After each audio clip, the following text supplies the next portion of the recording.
राम राम राम सर्वेभ्यः नमस्कारः। आरम्भं कुर्मः। मङ्गलं वदामः आदौ। येनाक्षरसमाम्नायम् अधिगम्य महेश्वरात् कृत्स्नं व्याकरणं प्रोक्तं तस्मै पाणिनये नमः। येन धौता गिरः पुंसां विमलैः शब्दवारिभिः तमश्चाज्ञानजं भिन्नं तस्मै पाणिनये नमः। वाक्यकारं वररुचिं भाष्यकारं पतञ्जलिं पाणिनिं सूत्रकारं च प्रणतोऽस्मि मुनित्रयम्। सर्वेभ्यः राम राम राम। आरम्भं कुर्मः। द्वितीयः पाठः तृतीयाध्यायस्य तृतीयपादस्य 1,100तमं सूत्रम्। अहं पाठयामि, एकः अनुवदतु। हरि ओम्। अभ्यासस्य कक्षा प्राक्टिस् सेशन् अनन्तरं भविष्यति। अधुना अहं पाठयामि। इच्छा इच्छा इच्छा अप्रत्ययात् अप्रत्ययात् अप्रत्ययात् गुरोश्च हलः गुरोश्च हलः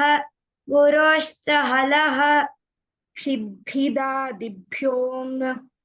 षिद्भिदादिभ्यों षिद्भिदादिभ्यों चिन्तिपूजिकथिकुम्बिचर्चश्च चिन्तिपूजिकथिकुम्बिचर्चश्च चिन्तिपूजिकथिकुम्बिचर्चश्च आतश्चोपसर्गे आतश्चोपसर्गे आतश्चोपसर्गे न्यासश्रन्थो युच न्यासश्रन्थो युच न्यासश्रन्थो युच रोगाख्यायां रोगाख्यायान्मुल्बहुलं रोगाख्यायान्मुल्बहुलं संज्ञायां संज्ञायां संज्ञायां तत्र सम्पूर्णं वदतु। सम् इति न स्थगयतु। संज्ञायां संज्ञायां संज्ञायां विभाषाख्यानपरिप्रश्नयोरिञ्च विभाषाख्यानपरिप्रश्नयोरिञ्च विभाषाख्यानपरिप्रश्नयोरिञ्च पर्यायार्हणोत्पत्तिषु णुच पर्यायार्हणोत्पत्तिषुण्वुच पर्यायार्हणोत्पत्तिषु णुच पर्यायार्हणोत्पत्तिषुण्वुच पर्यायार्हणोत्पत्तिषुण्वुच आक्रोशे नञ्यनिः क्रोशेनञ्यनिः आक्रोशेनञ्यनिः कृत्यल्युटो बहुलम् कृत्यल्युटो बहुलं कृत्यल्युटो बहुलं नपुंसके भावेक्तः नपुंसके भावेक्तः नपुंसके भावेक्तः ल्युट् च ल्युट् च कर्मणि च येन संस्पर्शात् कर्तुः शरीरसुखम् कर्मणि च येन संस्पर्शात् कर्तुः शरीरसुखं कर्मणि च येन संस्पर्शात् कर्तुः शरीरसुखम् करणाधिकरणयोश्च करणाधिकरणयोश्च इतोपि एकवारम् करणाधिकरणयोश्च पुंसि संज्ञायां घः प्रायेण पुंसि संज्ञायाङ्घः प्रायेण पुंसि संज्ञायाङ्घः प्रायेण गोचरसञ्चरवः व्रज गोचरसञ्चरवः व्रज गोचरसञ्चरवहव्रज व्यजापणनिगमाश्च व्यजापणनिगमाश्च व्यजापणनिगमाश्च गोचरसञ्चरवहव्रजव्यजापणनिगमाश्च गोचरसञ्चरवहव्रजव्यजापणनिगमाश्च गोचरसञ्चरवहव्रजव्यजापणनिगमाश्च अवेत्रिस्त्रोर्घञ् अवेतृस्त्रोर्घञ् अवेतृस्त्रोर्घञ् हलश्च हलश्च हलश्च अध्यायन्यायोद्यावसंहाराधारावायाश्च अध्यायन्यायोद्यावसंहाराधारायाश्च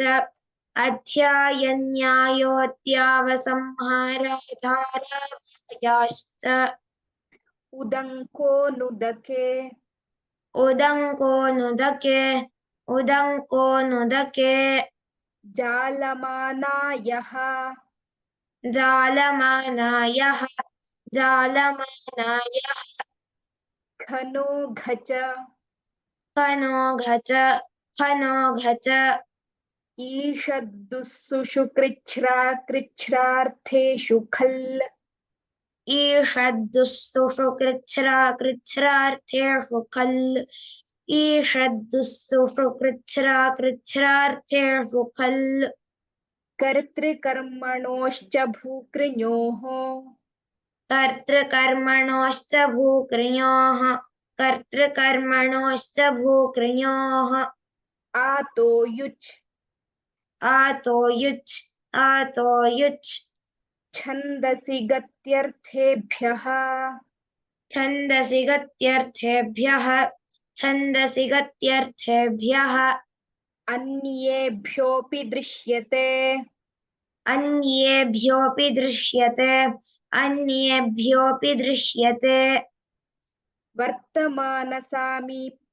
वर्तमानवद्वा वर्तमानसामीप्ये वर्तमानवद्वा वर्तमानसामीप्ये वर्तमानवद्वा आशंसायां भूतवच्च आशंसायां भूतवच्च आशंसायां भूतवच्च क्षिप्रवचने लृट् क्षिप्रवचने लृट् क्षिप्रवचने लृट् आशंसावचने लिङ् आशंसावचने लिङ् आशंसावचने लिङ् नानद्यतनवत्क्रियाप्रबन्धसामीप्ययोः नानद्यतनवत्क्रियाप्रबन्धसामीप्ययोः नानद्यतनवत्क्रियाप्रबन्धसामीप्ययोः भविष्यति मर्यादावचने वरस्मिन् भविष्यति मर्यादावचने वरस्मिन् भविष्यति मर्यादावचने वरस्मिन्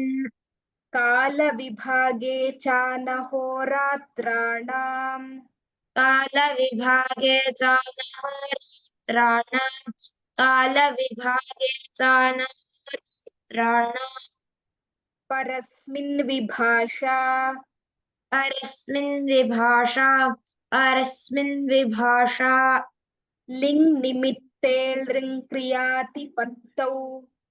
लिङ्निमित्ते लृङ्क्रियातिपत्तौ लिङ्निमित्ते लृङ्क्रियातिपत्तौ भूते च भूते च भूते च वोताप्योः वोताप्योः वोताप्योः गर्हायां लडपि जात्वोः गर्हायां लडपि जात्वोः गर्हायां लडपि जात्वोः विभाषा कथमि लिङ् च विभाषा कथमि लिङ् च विभाषा कथमि लिङ् च किं वृत्ते लिङ् लृटोः किं वृत्ते लिङ् लृटौ किं वृत्ते लिङ् लृटौ क्षम्यताम् किं वृत्ते सम्यक् उक्तं भवता किं वृत्ते लिङ् लृटौ किं वृत्ते लिङ् लृटौ किं वृत्ते लिङ् लृटौ अनवक्लृप्त्यमर्षयोरकिं वृत्तेऽपि अनवक्लृप्त्यमर्षयोरकिं वृत्तेऽपि अनवक्लृप्त्यमर्षयोरकिं वृत्तेऽपि किङ्किलास्त्यर्थेषु लृट् किङ्किलास्त्यर्थेषु लृट् किङ्किलास्त्यर्थेषु लृट् जातु यदोर्लिङ् जातु यदोर्लिङ् यच्च यत्रयोः यच्च यत्रयोः गर्हायां च गर्हायाञ्च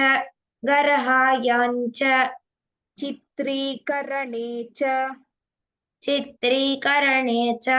चित्रीकरणे च शेषे लृडयदौ शेषे लृडयदौ उताप्योः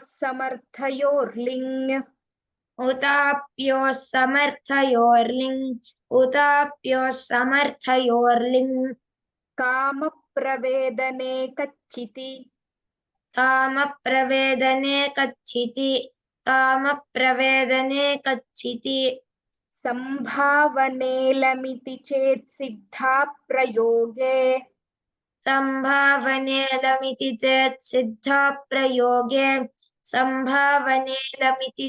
सिद्धा प्रयोगे विभाषा धातौ संभावनवचने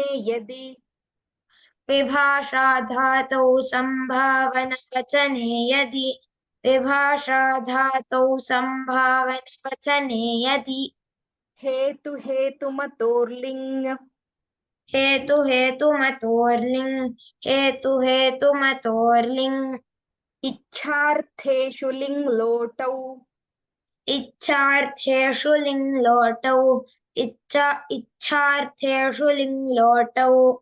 समानकर्तृकेषु तुमुन्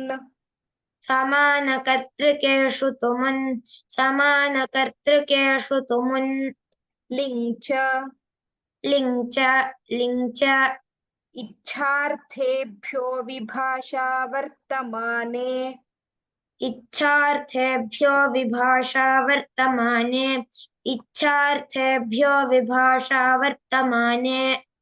विधिनिमन्त्रणामन्त्रणाधीष्ट सम्प्रश्नप्रार्थनेषु लिङ्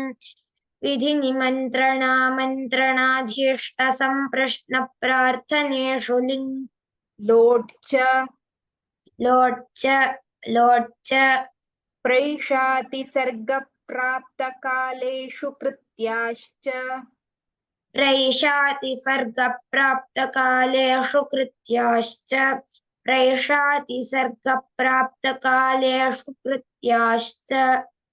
लिङ्चोर्ध्वमौहूर्तिके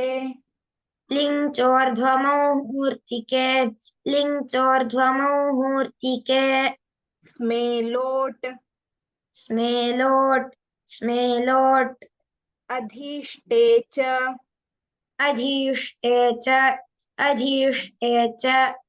कालसमयवेलासु तुमुन्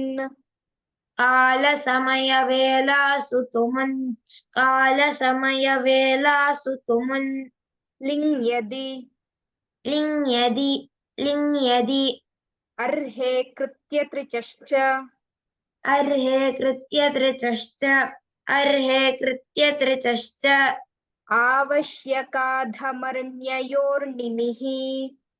आवश्यकाधमर्ण्ययोर्निनिः कृत्याश्च कृत्याश्च कृत्याश्च शकिलिं च शकिलिं च शकिलिं च आशिषि लिङ्लोटौ आशिश्रिलिङ्लोटौ आशिश्रिलिङ्लोटौ तिक्तौ च संज्ञायाम् तिच्क्तौ च संज्ञायां तिच्क्तौ च संज्ञायां माङिलुङ् माङिलुं माङिलुं स्मोत्तरे लङ् च स्मोत्तरे लं च स्मोत्तरे लं च उणादय इङो निवास उणादय इङो निवास उणादय इङो निवास व्यधजपोरपघन इच्छा व्यधजपोरपघन इच्छा व्यधजपोरपघन इच्छा हलश्च वोताप्योर्विधिः षोडश हलश्चवोताप्योर्विधिः षोडश हलश्चवोताप्योर्विधिः षोडश उणादय इङो निवास व्यधजपोरपघन इच्छा हलश्च वोताप्योर्विधिः षोडश उणादय इङो निवास व्यधजपोरपघन इच्छा हलश्च वोताप्योर्विधिः षोडश उणादय इङो निवास व्यधजपोरपघन इच्छा हलश्च वोताप्योर्विधिः षोडश इति पाणिनीयसूत्रपाठे तृतीयाध्याये तृतीयः पादः इति पाणिनीयसूत्रपाठे तृतीयाध्याये तृतीयः पादः इति पाणिनीयसूत्रपाठे तृतीयाध्याये तृतीयः पादः अस्तु अग्रे इदानीं तृतीयाध्यायस्य तृतीयपादस्य आदितः अभ्यासं कुर्मः प्राक्टिस् सेशन् वदतु भगिनि सम्पूर्णम् आं भगिनि नमस्कारः नमस्काराः उणादयो बगुलं भूदेऽपि दृश्यन्ते भगिनि भविष्यति भूतेऽपि दृश्यन्ते भूदेऽपि दृश्यन्ते भविष्यति तकारः भूतेऽपि भूदेऽपि दृश्यन्ते भविष्यति गम्यादयः यावत् पुराणि पादयोर्लिट् लट् यावत् पुराणि पादयोर्लट् विभाषा कह्योः किं वृद्धो लिप्सायां किं वृत्ते किं वृद्धे लिप्सायां अग्रे अस्तु धन्यवादः लिप्स्यमा एकनिमिषं लिप्स्यमानसिद्धौ च लोढर्तलक्षणे च लोडर्थलक्षणे च लिङ्चोर्ध्व मौहिर्तिके लिङ्चोर्ध्वमौहूर्तिके लिङ्चोर्ध्वे मौहूर्तिके लिङ्चोर्ध्व लिङ्चोर्ध्व मौहूर्तिके लिङ्चोर्ध्वमौहूर्तिके लिङ्चोर्ध्व मौहूर्तिके तुमुन्नुलौ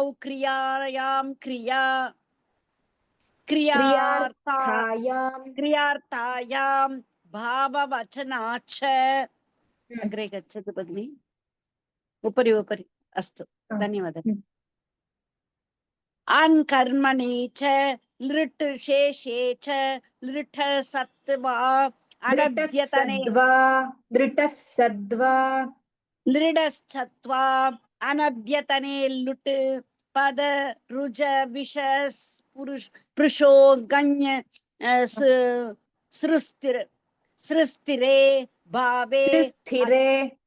सृस्थिरे भावे अकर्तरि चकारके संज्ञायां परिमाणाख्यायां सर्वेभ्यः अस्तु ये भगिनि अलम् अलं सम्यक् अग्रे धन्यवादः भगिनी श्रीविद्या धन्यवादः श्रीविद्या इङश्च इङश्च उपसर्गेरुवः समियुद्धृदुवः शनीभुवोनुपसर्गे वौक्षुषुवः अवोदोर्नियः प्रेदृस्तुश्रुवः निरभ्योः पूल्वोः उन्योर्ग्रः कृधान्ये यज्ञे समिस्तुवः प्रेस्त्रो यज्ञे प्रथमे वावशब्दे छन्दो नाम्नि च उदिग्रहः समिमुष्टौ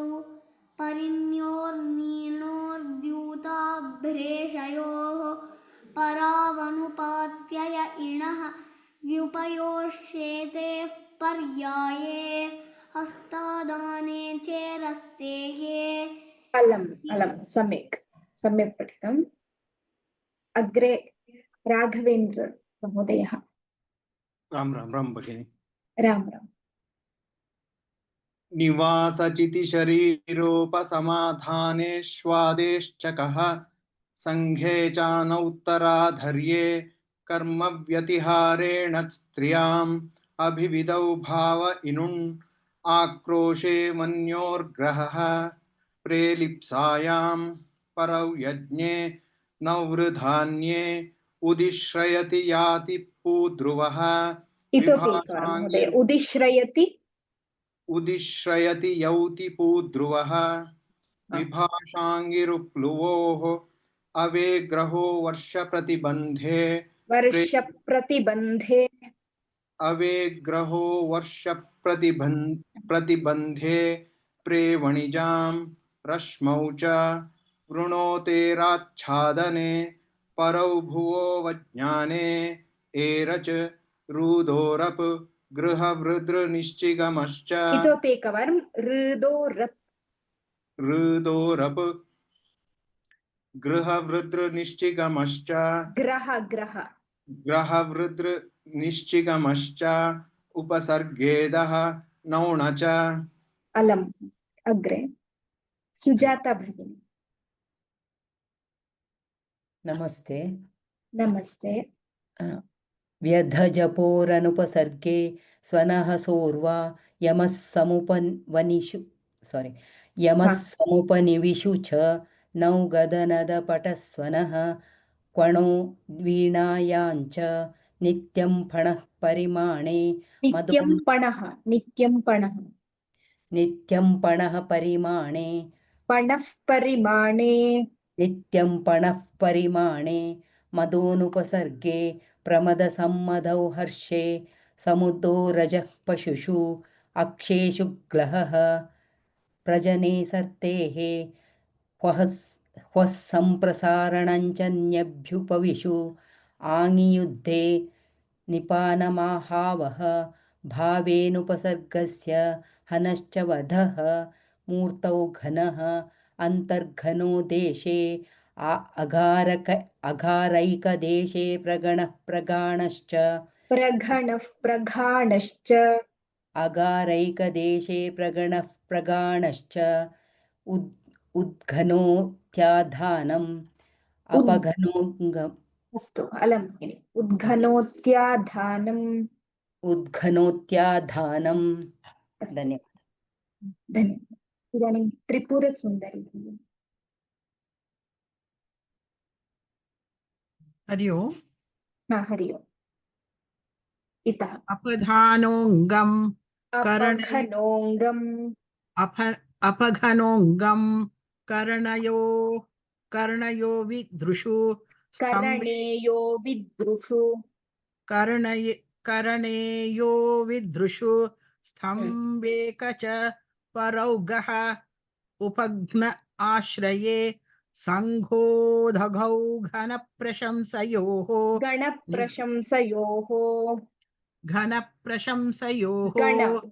नकारः गणप्रशंसयोः निघो निमित्तं निवतस्त्रः द्वितः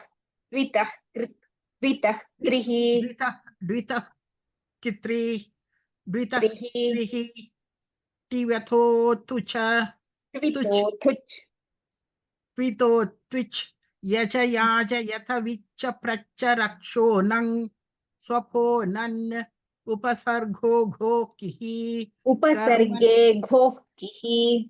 उपसर्गे घो किः कर्मण्यधिकरणे च स्त्रियां कर्मण्यधिकरणे च कर्मण्यधिकरणे च स्त्रियां तिन् स्थाघापापचो भावे मन्त्रे विशेषपचमन विधभूवीरा उदात्तः ऊति यूति झूति साति हेति कर्त्यश्च व्रज कीर्तयश्च कीर्तयश्च व्रज यजोर्भावे क्यप संज्ञाया समज निषद निपत मन संज्ञायां संज्ञाया समज निषद निपत मन विशद शुई श्री मनविद मन विद शून् श्री शून्यशीङ् शून्य शिंग भृन्निः भृञिणः शिंग भृणिनः शून्यशीङ् भृञिणः शुन् शिंग भृणिनः क्लिनश्च अस्तु भगिनि अलम् अग्रे धन्यवादः। उमामहेश्वर धन्यवादः उमामहेश्वर महोदय नमस्कार आदितः महोदय। नमस्कार महोदय। नमस्कारः श्रूयते वा? श्रूयते सम्यक् श्रूयते आदितः इच्छातः खलु? न न न इच्छातः न उणादयो पुनः आदितः पारायणं कुर्मः आदितः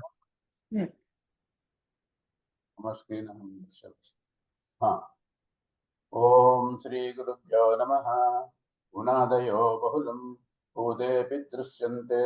भविष्यति गम्यादयः यावत् पुरा निपातयोर्लिट् विभाषा कदा कल्योः किं वृत्ते लिप्सायां लिप्स्यमानसिद्धौ च लोडर्थलक्षणे च लिङ्चोद्भमौर्तिके तुमुन्गुलो क्रियायार्थायां क्रियार्थायां क्षम्यताम् तुमुन्गुलो क्रियार्थायां भाववचनाच्च अण्कर्मणि च लृट्शेषे च लृटः सद्वा अनज्जनतने लिट् लृटः सद्वा महोदय लृटः सद्वा लृटः सद्वा यदि भवन्तः विभज्य वदन्ति तर्हि लृटः सद्वा इति न भवति लृटः सद्वा अथवा लृटः सद्वा इति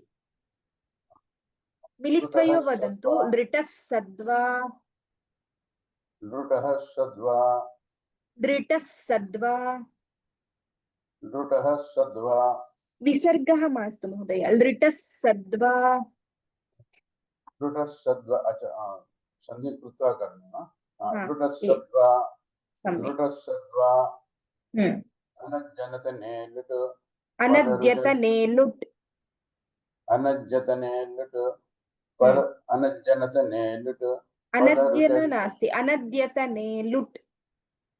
अनज्जतने लुट् पदरुजयशस्पृशो भै श्रुस्थिरे भावे अकर्तरि चकारके संज्ञायां परिमाणाख्यायां सर्वेभ्यः अस्तु महोदय अग्रे अलम् धन्यवादाः मुत्तुलक्ष्मी भगिनी नमस्ते नमस्ते नमस्ते इङश्च उपसर्गे रुवः समियुद्रुवः श्रीनिभुवोनुपसर्गे वौक्षुश्रुवः अवोदोर्नियः प्रेदृस्तुस्रुवः निरभ्योपूल्वोः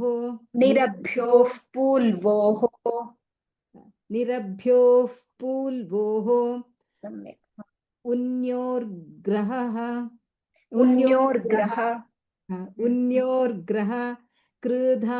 कृधान्ये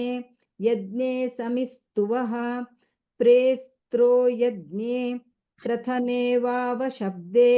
छन्दो नाम्नि च उदिग्रहः समिमुष्टौ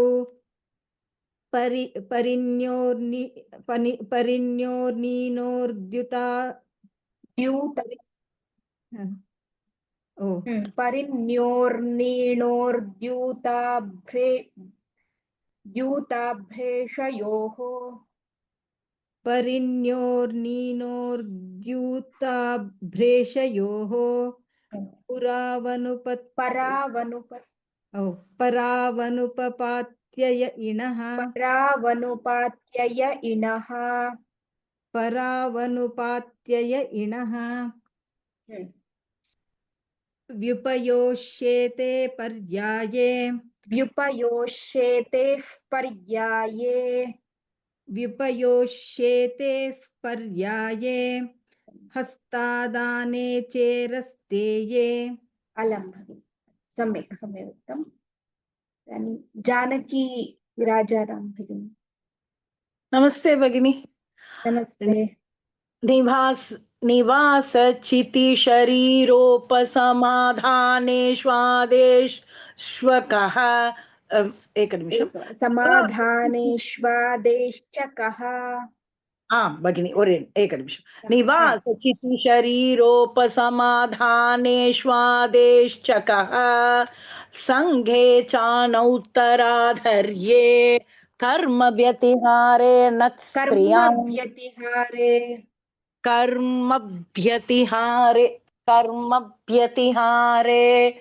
कर्म व्यतिहारे न स्त्रियाम् अभिविधौ भाव इणुन्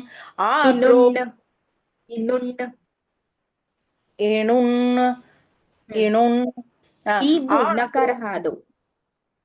अभिविधौ अभिविधौ भाव इनुन् आक्रोशे वन्योर्ग्रहः प्रेलिप्सायां परौ यज्ञे नौवृधान्ये उदिश्रयति यौति पूद्रुवः विभाषाङ्गिरुप्लुवोः अवेग्रहो वर्षप्रतिबन्धे अवेग्रहो वर्षप्रतिबन्धे प्रेवणिजां रश्मौ च वृणोतेराच्छादने परौ भुवो वज्ञाने एरच रुधोरप ग्रहवृदृनिश्चिगमश्च उपसर्गेदः नौ न च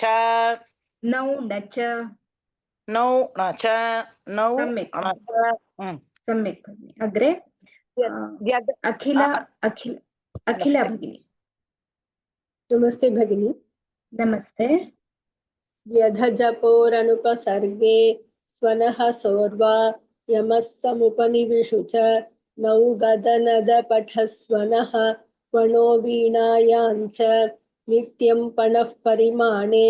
मदोनुपसर्गे प्रमदसम्मदौ हर्षे समुदो रजः पशुषु अक्षेषु ग्लहः रजने सर्तेः त्वस्सम्प्रसारणं च न्यभ्युपविषु आङ्गियुद्धे निपानमाहावः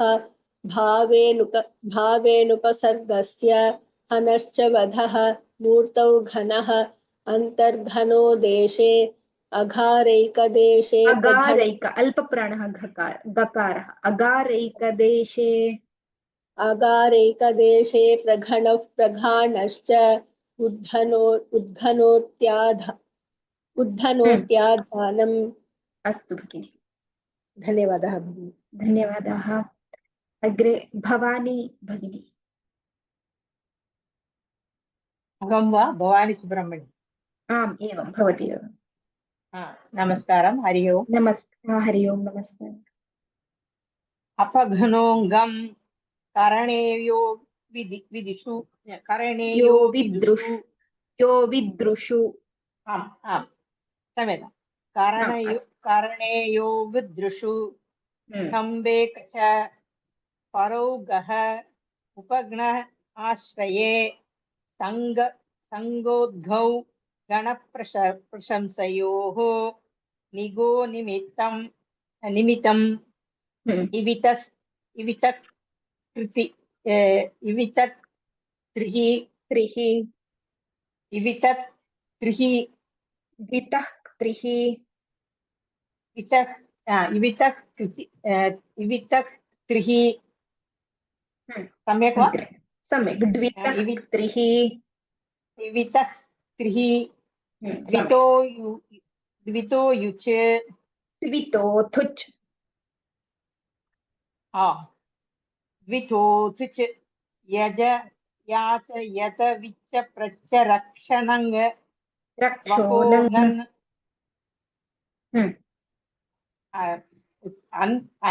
अत्र पठित्वा रक्षः इति उक्तवती विच्च एकनिमिषं यज यजयाच यत विच्च प्रच्च रक्षोणङ् नोनन् उपसर्ग स्वपोनन् उपसर्गे घोखिः कर्मण्यधिकरणे च क्रियान्तिन पापचो भावे अन्त्रे वृष इष पच मन वृषेश पच मन मन्त्रे वृषेश पच मन विद भूवीरा उदात्तः ऊति यूति झूति साति हेति कीर्तयश्च व्रजयोर्भावे क्यप व्रजयजोर्भावे क्यप व्रजयजोर्भावे क्यप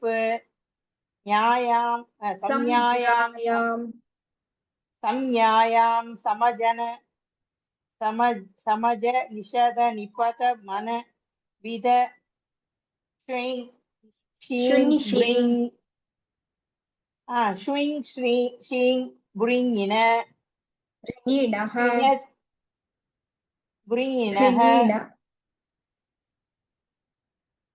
इतोपि एकवारं तत् सूत्रं संज्ञायाम् इति पठतु संज्ञायां समज निषद निपत मन विध श्रीं ब्रीहिणः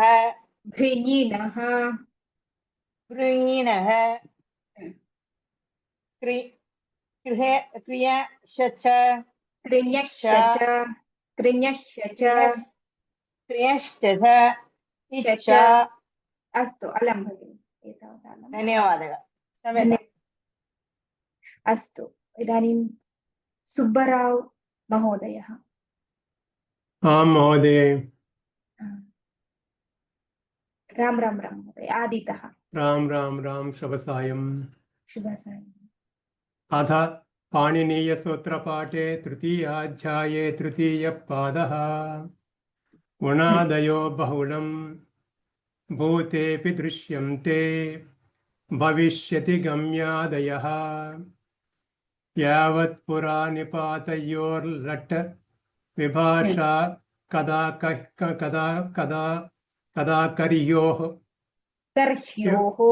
कर्ह्योः विभाषा कदा कर्ह्योः किं वृत्ते लिप्सायां लिप्स्यमानसिद्धौ च लोडर्थलक्षणे च लिङ् चोर्ध्वामौहूर्तिके तुमुन्वलौ क्रियायां क्रियार्थायां भाववचनाश्च अन्-कर्मणि च लृट्शेषे च लुटः सद्वा अनद्यतने लुट् पदरुज विषस्पृशो घै इतोपि एकवारं पदरुज विषस्पृशो घै स्रुस्थिरे भावे अकर्तरि च कारके संज्ञायां परिमाणाख्यायां सर्वेभ्यः अस्तु सम्यक् पठितम् आं महोदय धन्यवादः अन्ये केऽपि पठन्ति वा श्री गुरुभ्यो नमः इङश्च उपसर्गे रुवः युद्रुदुवः सम्यक् श्रीणिभुवोनुपसर्गे श्रीणीभुवोनुपसर्गे क्षम्यताम् अस्तु भुवोनुपसर्गे वौक्षुश्रुवः अवोतोर्नियः प्रेदृस्तुश्रुवः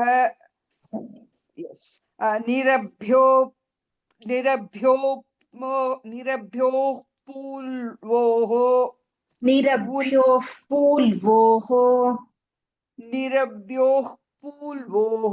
सम्यक् उन्योग्रः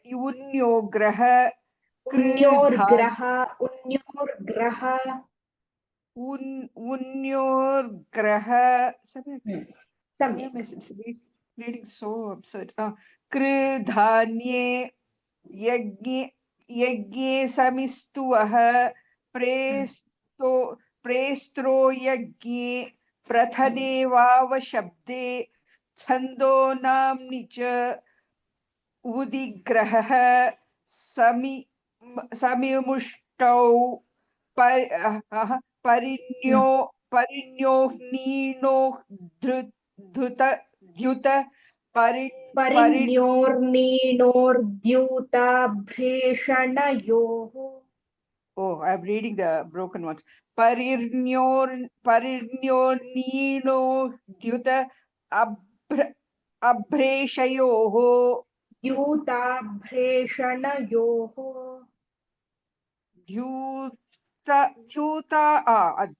Okay, sandhi. Dyutabhreshayoho. Okay. अभ्रेषण क्षम्यताम् अभ्रेषयोः सम्यक् सम्यक् अस्ति किल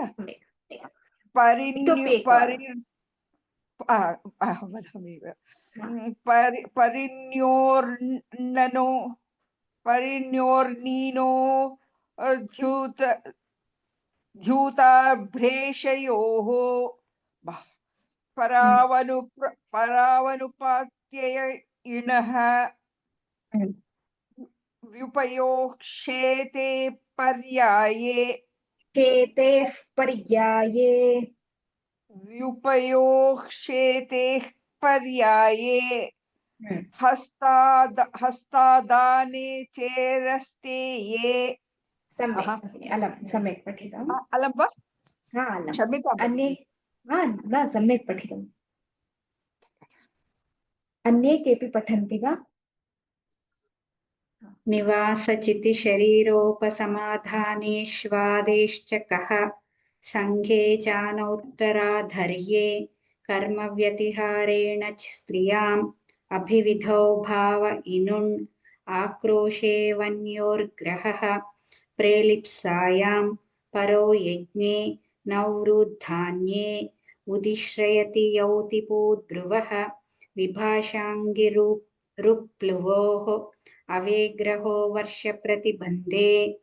प्रेवणिजां रश्मौ च वृणोतेराच्छादने परो भुवो वज्ञाने ये रच् रुदोरप् ग्रहवृदृनिश्चिगमश्च उपसर्गेदः नौण च यथजपोरनुपसर्गे स्वनः सोर्वा यमः समुपनिविशु च नौगदनदपटस्वनः क्वणो वीणायाञ्च नित्यं पणः परिमाणे मदोनुपसर्गे प्रमदसम्मदौ हर्षे समुदोरजः पशुषु अक्षेषु ग्लहः प्रजने सर्तेः वः सम्प्रसारणञ्च न्यभ्युपविशु आङ्गियुद्धे निपानमाहावः भावेनुपसर्गस्य हनश्च वदः मूर्तौ घनः अन्तर्घनो देशे अगारैकदेशे प्रगणः प्रघाणश्च उद्घनोत्याधानम् अपघनोऽङ्गम् अलं भगिनि अन्ये केऽपि धन्यवादाः अपघनोऽङ्गम् करणे यो विदृशुः स्तम्भे तावदेव विसर्गः नास्ति दृशु कर्णे यो विदृशु स्तम्भे कच परौघः उपघ्नः आश्रये संघोद्घौ गणप्रशंसयोः गणप्रशंसयोः निघो निमित्तम् आमां डीवत् त्रिः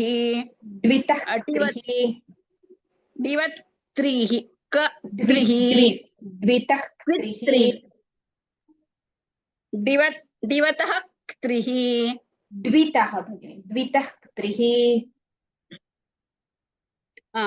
टी अस्ति वा टकारः न डकारः द्वितः त्रिः दिवतो थुच् द्वितोथुच्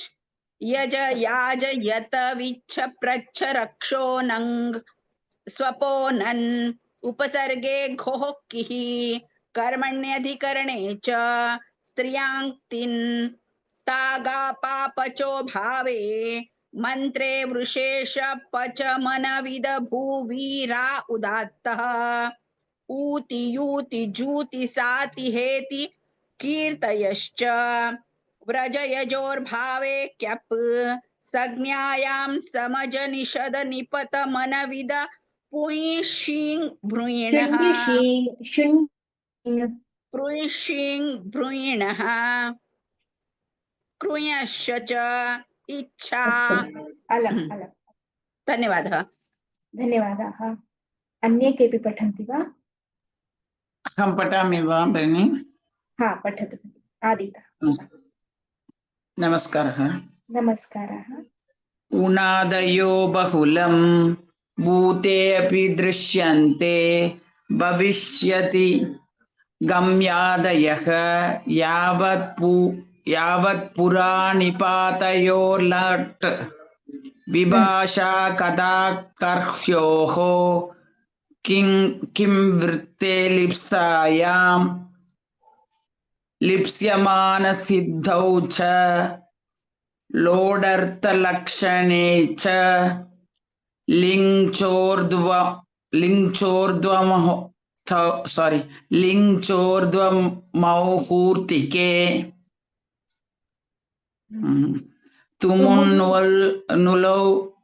नुलौ क्रियायां क्रियार्तायां भाववचनाश्च अnkर्मणि च लृट्शेषे च लृटसद्वा